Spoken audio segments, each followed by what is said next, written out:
Hello, my name is Noah, and I wanted to thank you very much for your interest in the Wetlands and Wildlife Photography Exhibition.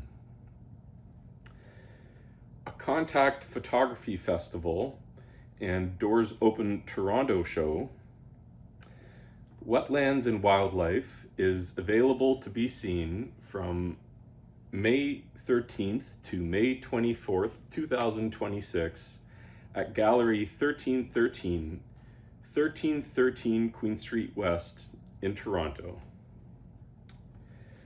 I wanted to first read the Wetlands and Wildlife opening statement to help make this more accessible.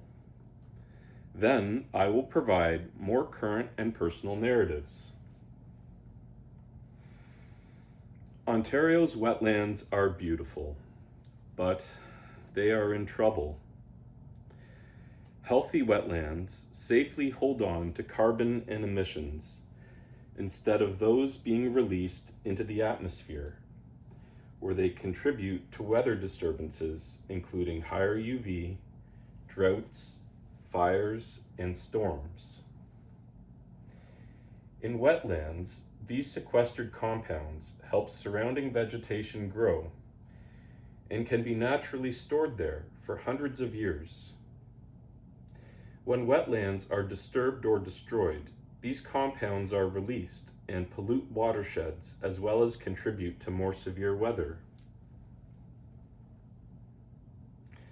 Natural systems found in wetlands act as rain barrels, storing water when downpours occur, and act as water filters, providing requisite fresh and clean water.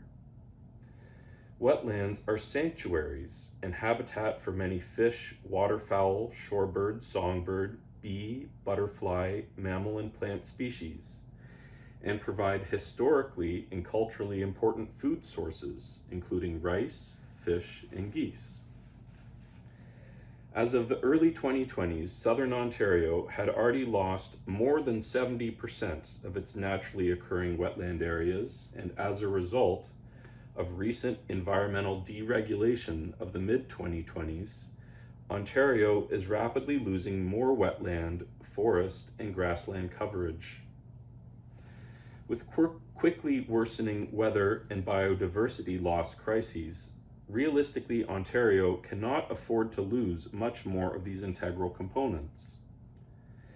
It is crucial that we reflect on and help protect these vital wetlands and natural systems. We can do so by advocating for more meaningful environmental protections, writing emails and letters to influencers and decision makers, by helping to restore and protect natural areas ourselves, and by learning about, admiring, and appreciating wetlands and those that depend on these much beloved and critically important helpful ecosystems.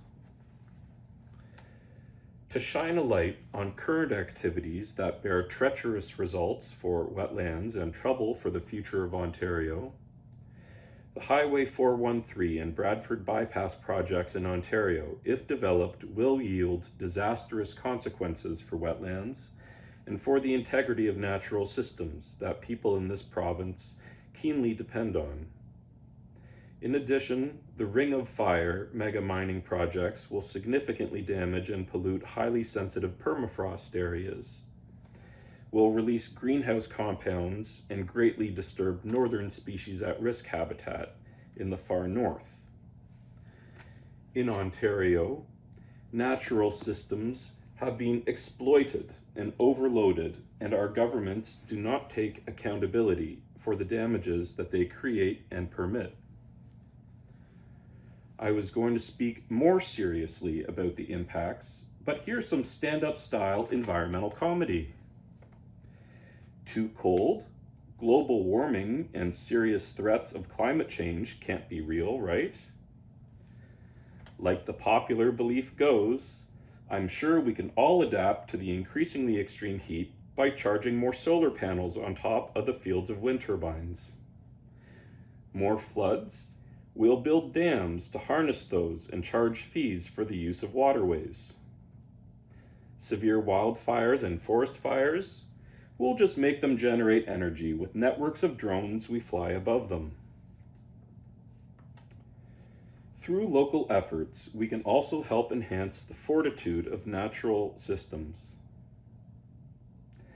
Projects such as naturalizing former sewage lagoons into wetlands, or property owners establishing local wetlands to help nature on their properties, or local nature groups protecting and stewarding wetlands are further examples of how we can help. In my book, Ontario Wildlife Photography, I wrote, "After resting peacefully in the tent and several hours of rain overnight, Dad and I woke up in the morning to a mostly dry campsite and blue sky with few clouds. We set out at 9 a.m. and paddled along the east arm of North T Lake into Mangotassi Lake, where we had our first portage. As we came into the lake, we saw a moose calmly grazing in the nearby wetlands. Dad and I paddled nearby the moose, perhaps 25 meters away. We watched for 15 or 20 minutes as the cow moose ate lily pad roots in the marsh. There were pines in the background and wetland grasses and purple pickerelweed flowers in the foreground. We also saw about a half dozen loons today, a painted turtle, and dragonflies. Thank you very much. Enjoy the show recap.